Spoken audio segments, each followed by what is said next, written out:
আমরা প্রথমে দেখতে পারি একটা মেয়ে পুকুরে নামছিল, আর হঠাৎ করে পুকুর থেকে যেন দুইটা হাত কাউকে আক্রমণ করার জন্য চলে আসছে। আর মেয়েটি মনের সুখে তার গায়ে সাবান ঘষছিল, আর এমন তো অবস্থায় চট করে কি যেন মেয়েটির গলা চিপে ধরে, আর মেয়েটি ভয় পেয়ে উপরের দিকে দৌড়ে পালাতে থাকে। তখনই দেখা যায় হাতটি আবারও উধাও হতে থাকে, কিন্তু কিছুক্ষণ পরে আবার কেন যেন কোথা থেকে পাটা টেনে ধরে। তখনই দেখা যায় এক সাধু বাবা বসে থাকে এবং এক ছেলে এক মেয়ে আসে, আর তখন বলে, আয় বাবা আয়। তখন ছেলেটি টাকা দিতে থাকে, প্রায় 10,000 টাকা। কিন্তু তখন সাধু মা বলে, বাবা আমি তো এত টাকা হাদিয়া নেই না, আমাকে মাত্র 2 কেজি চালের টাকা দিলেই আমি খুশি। তখন ছেলেটি বলতে থাকে, মা শহরে তো বড় বড় ডাক্তাররা আমার বোনের জন্য প্রায় 1 লাখ টাকা চেয়েছিল, কিন্তু তারপরও তো ভালো হয়নি, তো আপনি শুধুমাত্র 2 কেজি চালের টাকা নেবেন, এটা কি করে হয়? তখন বলে সাধুমা, ঠিক আছে তাহলে তুমি আমাকে 500 টাকা দাও, এই বলে নেই। এবং ছেলেটি তখন বলতে থাকে, সাধুমা আপনি এত ভালো কেন, আপনি আমাদের কত উপকারে এসেছেন।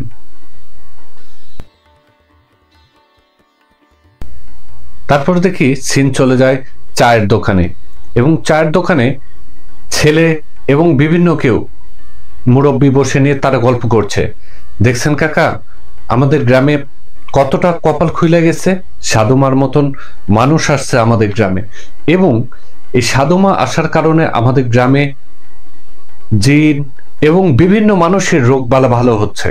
তখন সেই প্রথমের ছেলেটা বলছে, হ্যাঁ চাচা, আমার বোনটার কত ডাক্তার দেখালাম, কোথাও ভালো হলো না, সাধুমা মাত্র 500 টাকা নিয়েছে, সেও জোর করে তাকে দিয়েছি, তো সে আমাদের প্রচুর উপকার করছে, যাদের রোগ ভালো হচ্ছে না তাদেরও রোগ অটোমেটিকলি ভালো হয়ে যাচ্ছে।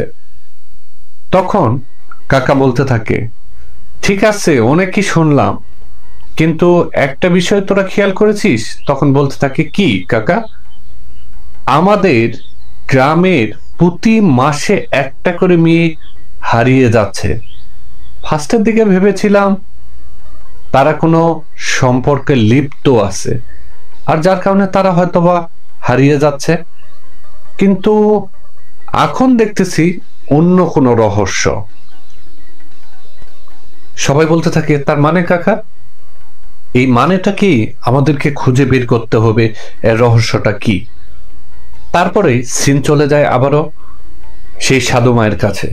দেখা যায় একটা মেয়ে তার সমস্যা নিয়ে সাধু মায়ের কাছে এসেছে, এবং সাধু মা তখন বলে, বস, তুই আমার সামনে বস। আর তখনই সাধু মা মেয়েটির মাথায় হাত রাখে, আর হাত রাখার পর তার কথা শুনতে থাকে। বিয়ে হয়েছে 3 বার, বাচ্চা কাচ্চা হয় না, এজন্যই শাশুড়ি মা অনেক কথা শোনায়। এই কথাগুলো বলতে থাকে সেই সাধু মা।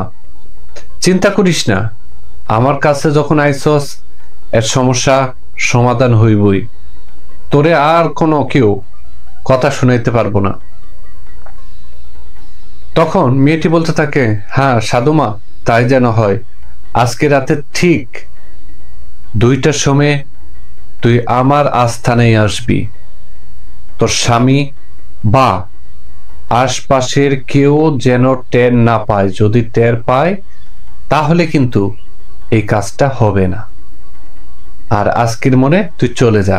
তখন মেয়েটি চলে যেতে থাকে, আর তারপরেই আবার এক ছেলে দৌড়ে আসে, এসে বলে, মা আমার জীবনটা পুরো তেজপাতা হয়ে গেছে মা। তখন বলে, বাবা তোর ডান হাতটা দেখি। তখন সাধু মা ডান হাতে হাতের স্পর্শ করে এবং বলতে থাকে, এটা তো সাধারণ সমস্যা, সঠিক কিছু না, ব্যবসা বাণিজ্য আয় উন্নতি করতে পারছিস না, এজন্যই তোর কাছে দুশ্চিন্তা মনে হচ্ছে। যা, তোর খুব তাড়াতাড়ি সুদিন চলে আসবে। এ বলার পর ছিন চলে যায় ওই যে রাতে আসতে বলা মেয়ের দিকে। ও কাউকে কিছু না বলেই আসতে লাগে, আর হঠাৎ কেউ একজন তার পিছু নেয়। আর তখন সে গাছের আড়ালে চুপচাপ লুকিয়ে থাকে, দেখতে থাকে কি করছে। এবং সাধুমা একটা ছক আঁকিয়ে নিয়ে বসে আছে। তখন বলছে, আইসস? জি মা, আমি তো আইসি, আমি তোর জন্যই অপেক্ষা করতেছি। ভয় পাস না, তোর লাগে তো এত আয়োজন। আয়, তোর বাম পা দিয়ে এখানে আয়।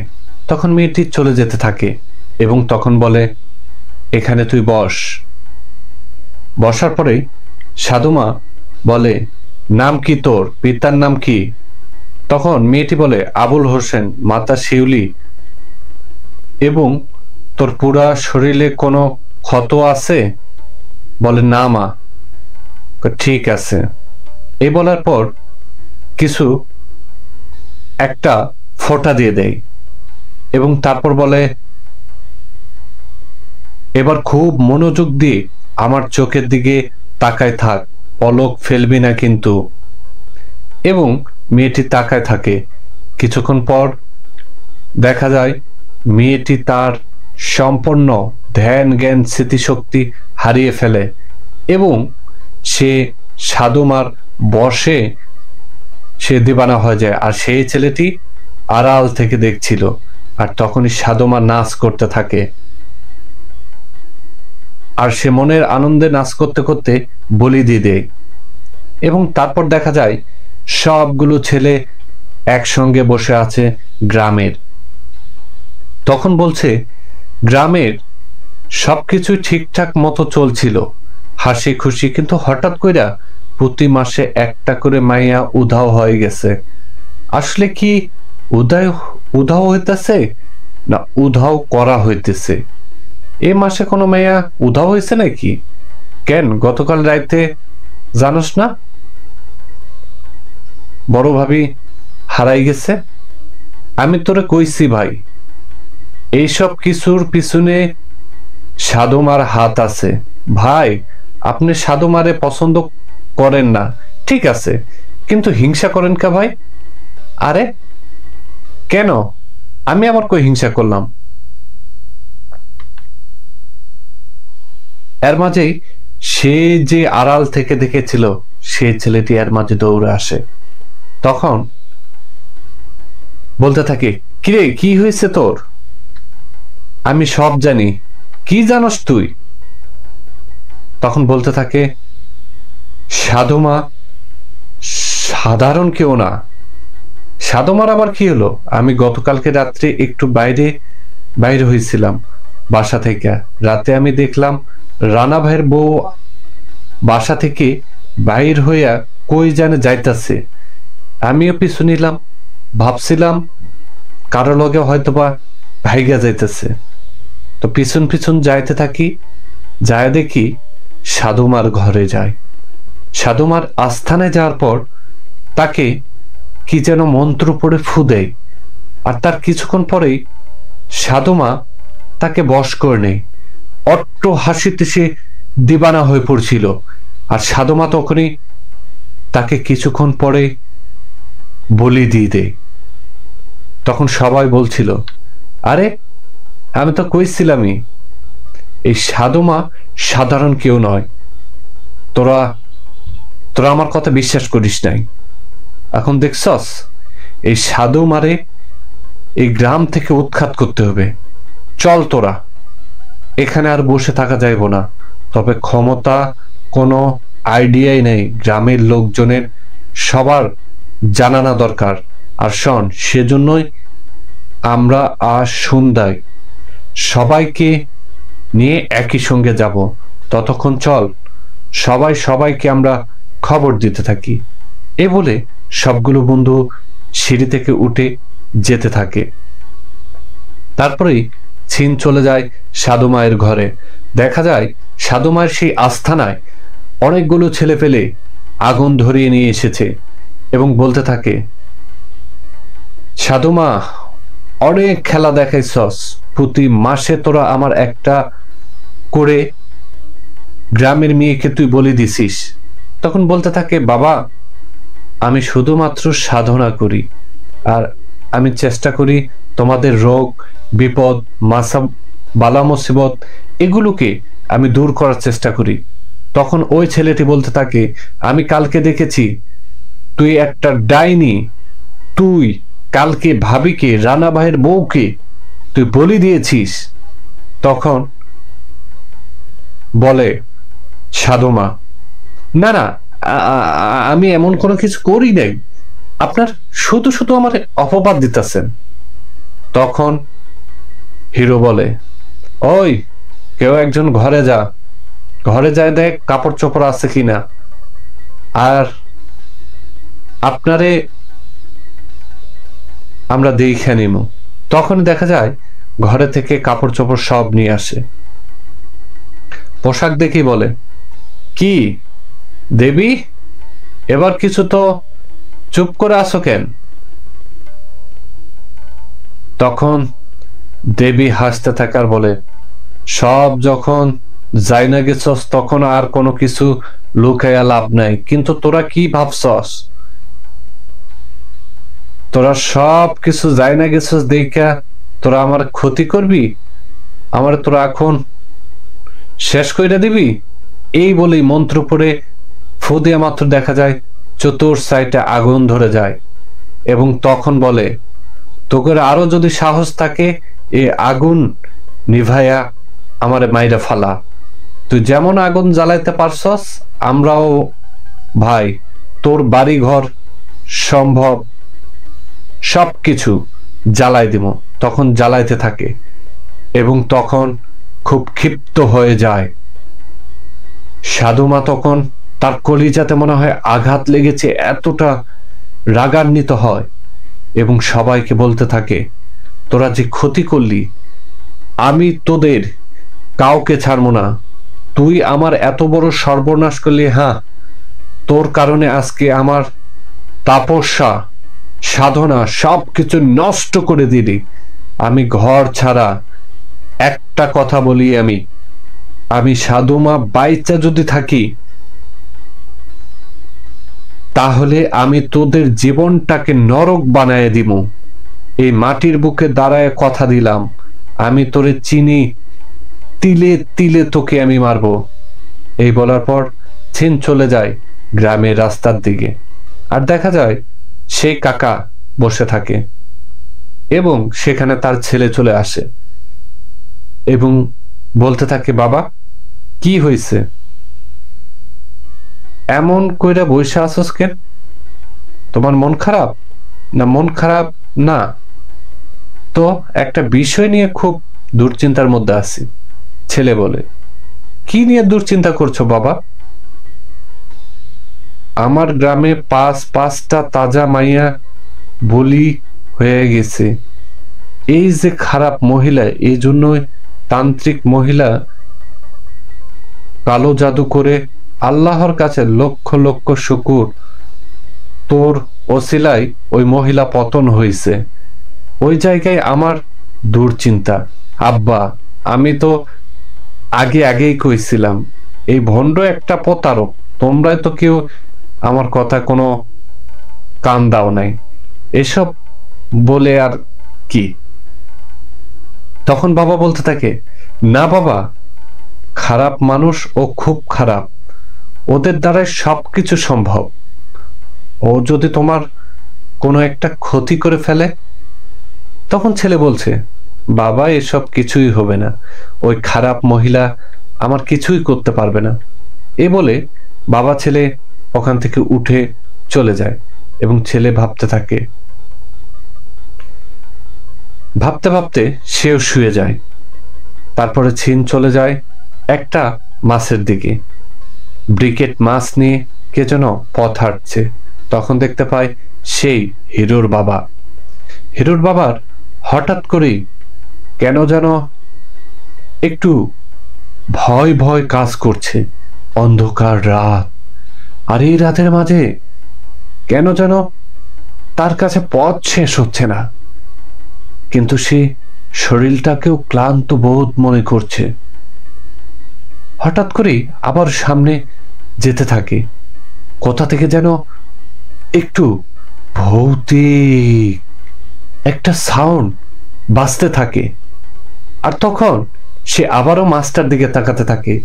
এই মাছে কি সে ভূত, না আমাকে কেউ ভয় দেখাচ্ছে?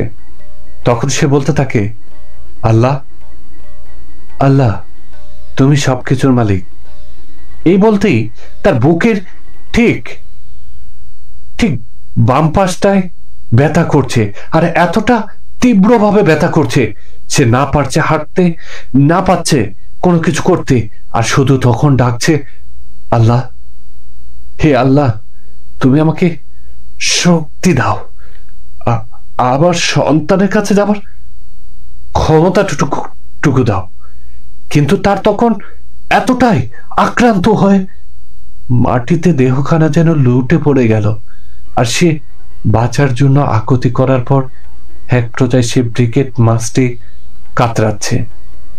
আর তখনই দেখা যায় সাধুমা হরিরা হরিরা বলতে বলতে সে নাচ করতে থাকে। কি সে তার ভয়ঙ্কর নাচ! সে এমন নাচে যেন খুব উন্মাদ হয়ে গেছে, আর এতটাই সে খুশি। তারপরে চিন চলে আসে তার সন্তানের কাছে, বাবার লাশ। তখন বলতে থাকে, বাবা তুমি কেন চইলা গেলা? আবার দুইটা ভাই বোন রে আবার দিয়া গেলা। বাবা আমি এগুলো কেমন করে দেখে রাখবো? তখন আগমন হয় আবারও সেই সাধু মায়ের, এবং সাধুমা বলতে থাকে, কিরে কইছিলাম না তোর বংশ আমি নির্বংশ কইরা দিমু? মাত্র তো শুরু, আরে অনেক খেলা বাকি আছে। তুই কি পারছস? তোর কারণে আমার বাবা মারা গেছে, এইসব অন্য জায়গায় যাইয়া অন্য কাউরে বোঝাস। এসব দিয়া তুই আমারে থামাইতে পারবি না। আমার আব্বা এমনিতে হার্টের রোগ ছিল, এটা যে কোনো কারো হইতে পারে, এগুলো দিয়ে তুই আমারে আটকাইতে পারবি না। তোরে গ্রাম ছাড়া করছি না, তোরে আমি আর চোখেও দেখতে চাই না। এই বলতেই সাধুমা হাসতে থাকে, বলে, আমারে আটকাবি? সমর্থ থাকলে আবার আটকায় দেখা। এই দেখছস তোর সবাই, তোরা আমার সঙ্গে যা যা করছস তা তাণ্ডব শুরু হয়ে গেছে। এখনো অনেক কিছু দেখার তোদের বাকি আছে, তোরা প্রস্তুত থাক। তোরা আমার নাম জানিস না? আমি সাধুমা, কোনো মিথ্যা কথা আমি বলি না, মাত্র তো শুরু, দেখা যা।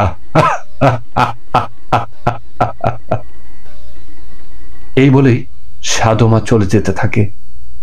আর তখন হিরো সঙ্গে তার ভাই খুব দুর্বল হয়ে পড়ে।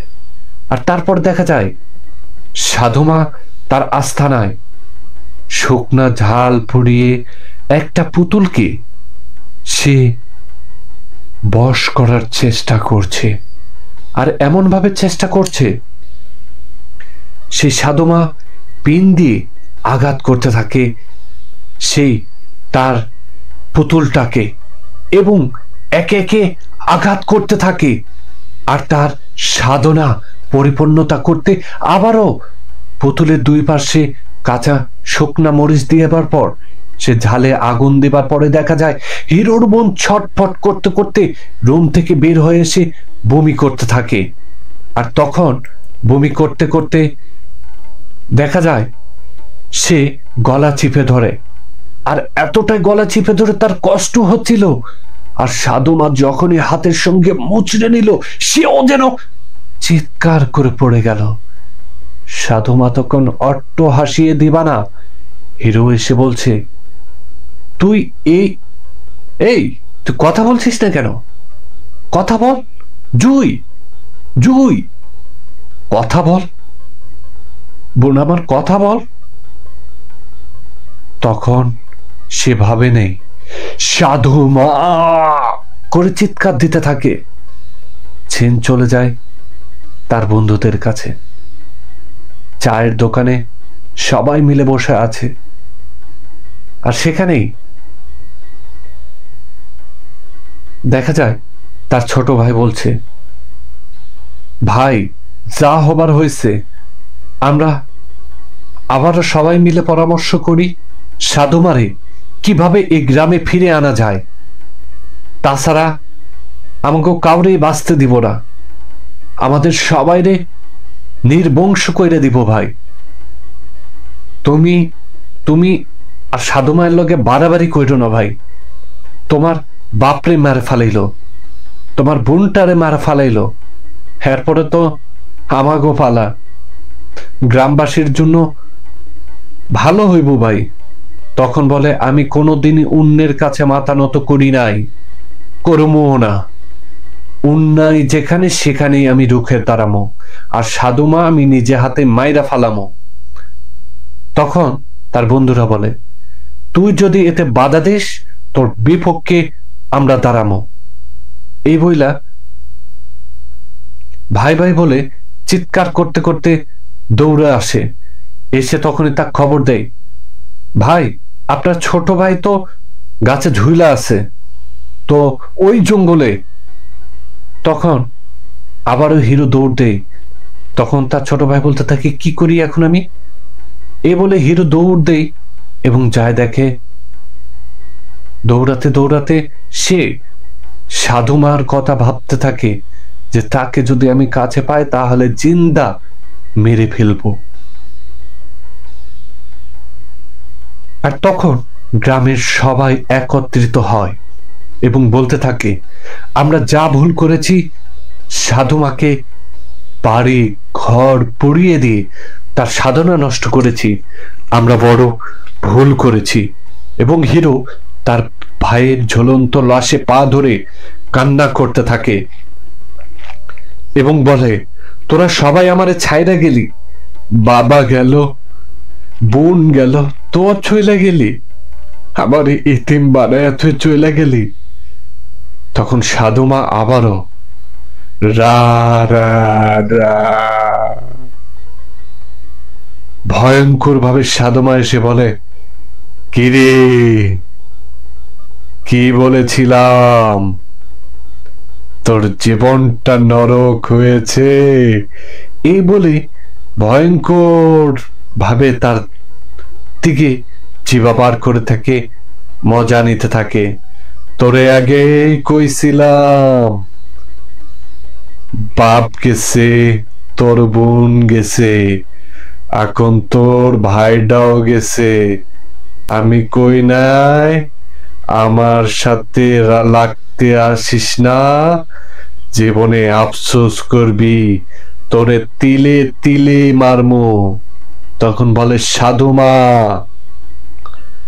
আর তারপরে, এবার আমি শেষ করে ফেলবো সেই সাধুমাকে, ওরে আমি ছাড়বো না, ওরে আমি ছাড়বো না। তখন সবাই বলতে থাকে, তুই সাধুমাকে কিচ্ছু করতে পারবি না। জানি না আর কত মায়ের বুক খালি হইব, আমরা আবার সাধুমারে ফেরত নিয়ে এমো এই গ্রামে। আমাকে এই কাজে যদি বাধা দিস তাইলে তোরও এই গ্রাম থেকে বিতাড়িত করবো, সাধুমা এই গ্রামে ফিরে নিয়ে আইমু। এ বলে গ্রামের সবাই যাইতে থাকে এবং সে তখন খুব দুশ্চিন্তায় পড়ে যায় এবং দেখা যায় গ্রামের সবাই সাধুমার কাছে যায়। তখন সাধুমা বলে, আমি জানতাম তোরা আসবি, আমার কাছে আসবি, এটা আমি জানতাম। মা আমাকে ভুল হয়ে গেছে, আমাকে মাফ কইরা দেন মা, মাফ কইরা দিমু। ভয়ে আসছস, সবাই ভয় পাইছস আমার কাছে, আমার কথা শুইনা ভয় পাস। মাগো, তোমার বাড়ি ঘর পুইরা দিয়ে আমরা ভুল করছি মা। আমরা আবার তোমারে নিয়ে যেতে আইছি। তোরা আমারে নিয়ে যাবি কেন? কেন নিতে আইছস? আমার ধন্য, আমার সবকিছু, ধ্যান জ্ঞান সাধনা সবকিছু তোরা নষ্ট কইরা দিয়ে আবার আমারে নিতে আইছস। কিন্তু আমার একটা শর্ত আছে, তাইলে আমি যাবো, নয়তো যাবো না। তখন তারা বলতে থাকে, সাধুমা বলুন, আপনার সব শর্তে আমরা রাজি। তখন বলতে থাকে, তোরা আমার কাছে ভিক্ষা চাইবি সবাই তোদের জীবন, আর তোরা আমাকে সবাই মিলা আগামী শনিবার নাপাক গায়ে তোরা নিয়ে আসবি এবং সেই নাপাক জায়গায় তোরা আমারে নিয়ে যেয়ে বসাবি। তখন বলে, মা সব ঠিক আছে, আমরা রাজি। তুমি বলে, থাম, আমার এখনো শর্ত শেষ হয় নাই। আর আমারে আমার পাছাটা তোদের কাদের মধ্যে নিয়ে যাইতে হবে। যদি শর্তে রাজি থাকস তাহলে আমারে শনিবারে নিতে আসিস, আর নয়তোবা তোদের ঘর বাড়ি জ্বালিয়ে পুড়িয়ে তোদেরকে নির্বংশ করে দিব আমি। কথাটা মাথায় রাখিস তোরা। তখন সবাই বলতে থাকে, সাধুমা আমরা সবাই তোমার শর্তে রাজি। এই বলার পর সাধুমা অট্ট হাসিয়ে আনন্দে আনন্দিত হইতে থাকে এবং হিরুকে দেখা যায় পাগল বেশে সে ঘুরতে থাকে এবং সে পুরা দমে পাগল হয়ে গেছে যেন। তারপরে ছিন চলে যায় তার পাগলামিতে এবং সে গাছ এবং মাঠের দিকেই ঘুরতে থাকে আর সাধুমা সাধুমা বলে চিৎকার করতে থাকে। সে আর ঘরে থাকতে পারে না, সে জমিতে মাঠে ঘাটে বিভিন্ন জায়গায় যেন পড়ে থাকছে আজকাল। তারপরে ছিন চলে যায় আমাদের সেই সাধুমার আস্তানা সাজানোর কাজ চলছে। তখন সবকিছু সাধুমার কথা মতন তার আস্তানা আগের মতো করে সাজিয়ে দিচ্ছে। আর তারপরে সিন চলে যায় সাধুমাকে নিতে এবং দেখা যায় তারা একটি ভেলার মতো করে সাধুমাকে কাঁধে করে উঠিয়ে আনছিল এবং সেখানে সাধুমা মনের আনন্দে আসতে থাকে এবং সে শর্তেও ছিল সাধুমাকে দুধ দিয়ে তার পা ধুয়ে দিতে হবে এবং এই জায়গাটি নাফাক এবং সে কুফরি কাজ যেন করতে পারে, এই শর্তটাই দিয়েছিল সাধুমা। এবং তারপর সে পা ধুয়ে দেয় দুধ দিয়ে এবং বলে, হরে হরে মা, তুমি ছাড়া এই গ্রাম অশূন্য। আর সাধুমা ওই তো তার স্বপ্ন সত্য দেখে এবং যারা অপমান করে তাড়িয়ে দিয়েছিল তারাই আবার তার পা ধুয়ে সম্মান করে তাকে উপরে তুলিয়ে দিচ্ছিল। এই দেখে সাধুমা আরো মহা খুশি এবং তার ঘাড়ের গামছা দিয়ে সাধুমার পাগুলো মুছে দিতে থাকে এবং অট্ট হাসিতে সে দিবানা হয়ে পড়ছিল এবং সবাই তার কাছে হাত জোর করে ক্ষমা চাচ্ছিল এবং সাধুমা হাসতে হাসতে সে তো যেন আত্মহারা। তারপরে দেখা যায় কে যেন পথ হাঁটছে ঠিক সাধুমায়ের দিকে এবং সে পথ হাঁটতে হাঁটতে পাগল বেশে যেতে থাকে এবং তারপরে দেখা যায় সাধুমার পায়ের দিকে গড়িয়ে পড়ে এবং তার পাটি সরাতেই সাধুমা তার মাথা তার পায়ের স্থানে দিয়ে নত হতে থাকে এবং সাধুমা ঠিক সে সময় হাসতে হাসতে তার মাথায় হাত বুলিয়ে দেয় এবং কুফরি বিষয়টা কতটা ভয়ঙ্কর আপনারাই একটু ভাবুন। আপনার এলাকায় ছাপড়ি কোনো যদি এমন কোন কুফরি কালাম করে এমন কোন মানুষ হয়ে ওঠে, তাকে প্রতিহত করুন, তাকে ভয় না পেয়ে তার সঙ্গে লড়াই করুন, তার এই কুফরি থেকে আমাদের সমাজটাকে বাঁচান। বন্ধুরা, ভিডিওটি যদি ভালো লাগে তাহলে লাইক করতে ভুলবেন না। সেই সঙ্গে কেমন নাটক এবং কোন নাটকটি আপনারা রিভিউ চান সেটি জানাতে কিন্তু ভুলবেন না। আমরা সব সময় আপনাদেরকে বিনোদনের মাধ্যমে আমরা আনন্দিত করার চেষ্টা করি। জানি আমাদের গল্প বলার মাঝে ইন্দ্রনীমা, সে ছিল মায়ের ভূমিকায় যে অভিনয় করেছিল সাধুমা, সে হলো ইন্দ্রাণী এবং তাকে সাধুমা বলেই এই গল্পের মাঝে আপনাদের সামনে উপস্থাপনা করেছি। বন্ধুরা, আমার গল্প বলার মাঝে অনেকগুলো গল্পর স্ক্রিপ্টগুলো আমরা বাদ দিয়ে কথাগুলো বলেছি, কারণ একটি নাটক নির্মাণে অনেক টাকা তাদের ব্যয়বহুল খরচ হয় এবং সম্পূর্ণ যদি নাটকটি উপভোগ করে এসে থাকেন তাহলে অবশ্যই কমেন্ট বক্সে জানাবেন নাটকটি কেমন লেগেছে, এবং ভিডিওটি যদি ভালো লেগে থাকে তাহলে অবশ্যই লাইক, কমেন্ট, শেয়ার করতে ভুলবেন না। আর সেই সঙ্গে আমাদের গল্পগুলো যদি ভালো লাগে তাহলে অবশ্যই চ্যানেলটিকে সাবস্ক্রাইব করে এমন নিত্য নতুন বিনোদনমূলক গল্প নিয়ে সঙ্গে থাকছি, আপনাদের সহযোগিতা কামনা করছি। আজকের মোড়ে বিদায় নিচ্ছি, ততক্ষণ ভালো রাখবেন, ভালো থাকবেন প্রিয় মানুষগুলোকে। আল্লাহ হাফেজ।